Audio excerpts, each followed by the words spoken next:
Hi, I'm John Beans with Blue Vector, and today we wanted to talk a little bit about how RFID works. There's several elements to RFID, to creating a complete RFID system. And these elements are, first, you'll need to select tags and readers.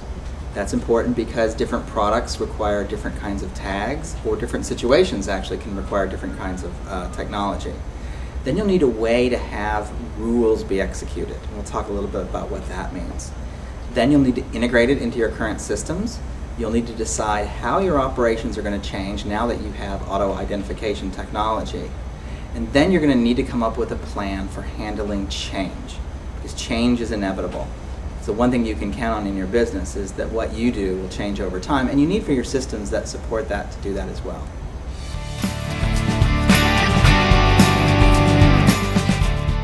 So, tags and readers. First off, you should understand that you might not be able to see an RFID tag. This is a drug label, actually, and only if you were able to see the back of it, which would be against the product, would you notice that there's an antenna and a little teeny chip, which, if you know what you're looking for, you can feel is a little tiny bump. But essentially, RFID can be hidden on products, but it can do lots of useful things to make sure that you get the right kind of drug at the right time. Another kind of tag is an active tag. These can actually be larger. This is the size of a matchbox. It's got a battery in it, much longer range. This hidden tag can only be read up to about 12 feet away, sometimes only as little as 4 inches away, while this active tag, as it's called with a battery, can be read up to 300 feet away.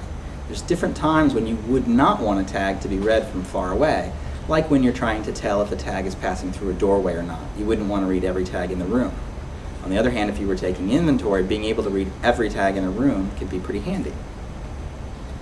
RFID readers are the devices which actually read the tags. This is one from Motorola. This is a very popular one. This device has the ability to connect to antennas, to read the tags, and all it's really doing is reading an identification number off of the tag.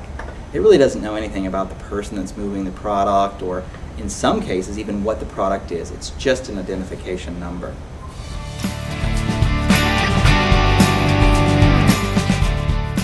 So then we get to rules. What are you going to do once you can read an RFID tag? Well, if I'm in a warehouse, some of my rules may be that when something goes through a dock door, we're going to call that shipping. But it may mean that if it goes out through another dock door, it might be called stealing, for instance. So you can see that it really matters what's happening in a process, what you want to have happen. In some cases, we want to send that tag information to our warehouse management system, and in others, we want to alert security. Those are just two examples. There's lots of things that people do with RFID.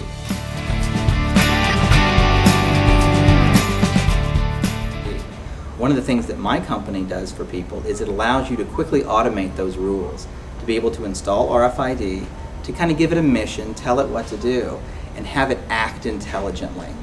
And the way my company does is we have some small appliances that actually control those RFID readers. They tell them when to turn on, when to turn off. They take that identification information and they turn it into events that your back-end systems can understand.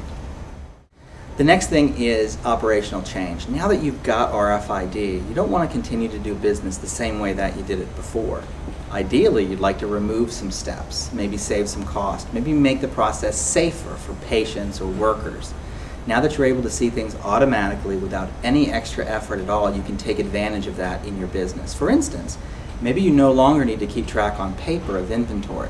Maybe you can have your system do that automatically. That can be of great benefit to companies in today's global supply chains, because instead of waiting for days or weeks to figure out whether inventory is low or a customer needs new product, you'll be able to see that in real time over the network.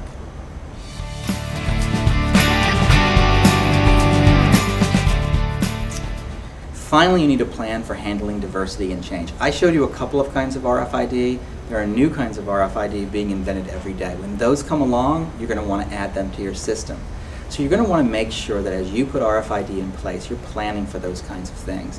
You're going to add new products and new services to your business. You want to be able to quickly change your rules and change the way that you use RFID.